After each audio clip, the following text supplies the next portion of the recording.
एक आगे जो मैसेजेस आए, मैं चाहता हूँ इस पे आप और समझाएं, डीपली बताएं कि ये कैसे है और क्यों है, क्योंकि हमने पहले भी कुछ एपिसोड्स करे जहाँ पर ऐसी प्रेडिक्शंस थी कि 2028 में धरती का जो अंत है वो होना शुरू हो जाएगा, इस तरह का विनाश दिखेगा।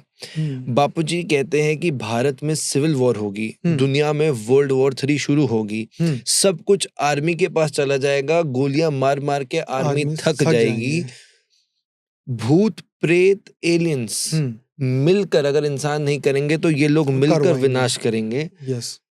समुंदर पर सुनामी, अर्थक्वेक, 2029 का जो उसमें बापूजी ने कहा कि एंड होगा, ये बातें सुनने में बहुत ही ओवरवेलमिंग है। मैं आपसे चाहता हूँ मुझे एक एक करके इसको समझाइए कि इसका कॉन्टेक्स्ट क्या है और किस संदर्भ में बातें कही गई। बराबर। अभी आपको सबसे पहले ये समझना होगा इस बात को समझने के लिए कि ये कौन है, ये लोग एलियन, देवताएं और राक्षस, ये कौन है। तो पहले तो धरती पर देवता, दानव, यक्ष, किन्नर सब आ चुके हैं, ठीक है, क्लियर। धरती पर आ चुके हैं। ये तो महाभारत काल से आ चुके हैं। अच्छा। हाँ, एक किस्सा भी था जहाँ दुर्योधन की चेतना पाताल लोक में जाती है और वहाँ के राजा बोलते तुम चिंता मत करो, हमारे लोगों ने धरती पर जन्म ले लिया और हमारा है युद्ध, हम ही जीतेंगे, पांडव नहीं जीतेगा, हम जीतेंगे। तो वो आत्माएं उस वक्त से धरती पर आ गई है और वो लोग, तो संस्कार परिवर्तन नहीं हुआ ना। कृष्ण ने शांति से समझाया कि भाई दे दो 5 गांव, तो बोले नहीं, ईगो बहुत है, हम नहीं देंगे। तो फिर उन्होंने कहा ठीक है, तो तेरे लिए विनाश ही ठीक है। तो सोचिए कि उस वक्त भी भगवान नहीं रोक सके, तो आज तो सभी ईगो से भरे हुए। राइट। तो तब आप कह रहे हो महाभारत काल से चालू ही है, विनाश चालू है फुल लेवल पे। अच्छा। हर दिन हो रहा है। देखो, फर्स्ट वर्ल्ड वॉर हुआ, सेकंड वर्ल्ड वॉर हुआ, हाँ, तो कोई बचाने आया नहीं, आया ना। तो ये थर्ड वर्ल्ड वॉर की बारी। मैसेजेस सबको मिले थे, लेकिन ये इंटरनेट वगैरह नहीं था ना, कैसे पहुंचेगा। ये पॉडकास्ट अभी शुरू हुए ना 5, 10, 15 साल से, तो लोगों को पहले भी पता था। उन लोगों ने जन्म नहीं लिया, वो तप लोक में जाके बैठ गए।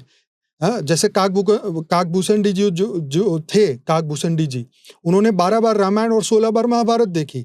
तो मतलब वो पर्वत पे बैठ के देखते रहते थे कि यहाँ हो रहा है, लेकिन वो पार्ट नहीं बने, वो एक वहां बैठ के देखते रहे।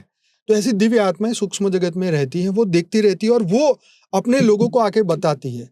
जैसे मेरी पीढ़ी चल रही हो, मैं तो सूक्ष्म जगत में बैठा हूँ, लेकिन मेरी पीढ़ी चल रही है। जैसे राम थे, भगवान राम चले गए तो उनके पुत्र आए गादी पे, फिर उनके पुत्र आए, फिर उनके पुत्र आए।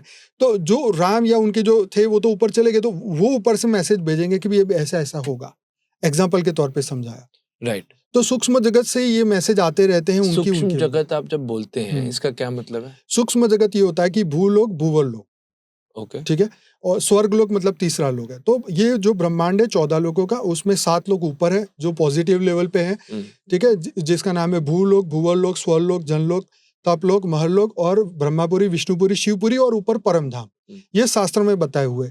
और नीचे जो 7 पाताल है, तल, तलातल, रसातल, पाताल, और ये बताए हुए 7। तो सभी लोगों को डिवाइड किया हुआ था, भाई असुर तुम नीचे रहो और देवता भाई तुम ऊपर रहो। दिव्य लोक में तो हम बीच में, हम पृथ्वी लोक पे हैं, ये तो मृत्यु लोक है। ठीक है, तो मृत्यु लोक है, आप कह रहे हो जो हमारा मृत्यु लोक है, ऊपर हमारे 7 है, नीचे हमारे 7 है, पताल और देवलोक। राइट। तो अब आप मुझे ये बताइए, आपने कहा कि आना शुरू हो गया था महाभारत काल से एंटिटीज का, जो बुरी एंटिटीज थी वो आना शुरू हो गई। तो वैसे तो देवता दानव के युद्ध तो कब से हो रहे हैं, अमृत मंथन, लेकिन हम फिजिकल फॉर्म की बात करें। ओके, फिजिकल फॉर्म में असुर के रूप में आने शुरू हो गए। सूक्ष्म जगत में तो लड़ाइयां होती हैं, स्पेस में तो होती ही रहती है। आप समझे, जैसे 3i8+ भी आ रहा है, तो वो भी एक एलियन शिप ही है।